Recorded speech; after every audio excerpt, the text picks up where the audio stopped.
blending from my lower lash line, plus I gave a little bit of gap. Now creating this brown wing, the brown wing is going to be bigger than your black wing. So make sure that you're handling the size. Since I'm creating it on myself and my eyes are a little bigger, I'm making my wing a lot more longer. But in case you want to keep it a little less dramatic, make the length of the brown wing a little shorter and take it very, very close towards the inner part of the eye and make it a lot more thinner, that area. Use a Q-tip, and because this is a kajal on a wet concealer base, it moves really well.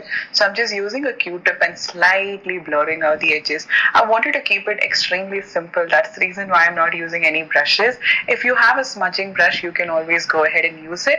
Just using my finger to slightly blur out the edges, that way it's well blended. And I'm going to apply the brown also along the lower lash line, not in the waterline, only in the lash line. So it comes kind of under the lashes. So we're going to apply, connect that to the wing which is in the outer corner.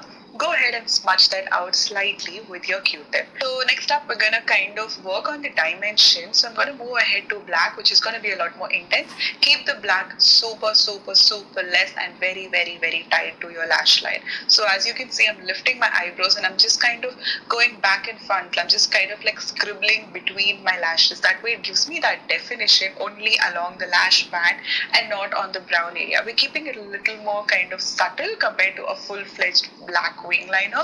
So I'm going to keep it very, very close, and I'm going really close to my lash line and I'm blending it out. Now without applying the kohl at the outer corner, I'm just pulling that out with the Q-tip itself and keep the black wing shorter than the brown wing. So the brown wing goes after that.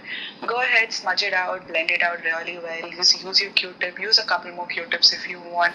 I would definitely recommend using your finger in some areas wherever you're finding it a little hard to blend it out. Give it an even smudge and make sure that there are no kind of small bits where it's not smudged, and make sure the brown does not kind of fade away and the black is a lot more closer. So I'm just going to use my finger and you can slightly blur out the edges with that. Even that helps. Now I'm just going to apply some kohl in my waterline. You can also stop at this point because when I go out, I don't really apply a lot of kohl in my waterline. But if you want to take it a little more dramatic, you can apply it along your lower waterline also. And then you can go ahead, slightly apply that even under, and you can blend it out. This is going to give it a little more of a dramatic kind of a look. So if that's your vibe, I think you can go ahead and do this. So slightly smudge it out, smudge out the inner corner if you want to kind of make your eye look a lot more feline. And then I'm just going to go ahead with a lot of mascara and false lashes. So this is the completed look. I'll leave the product names for you down in the description bar below, and this is a lot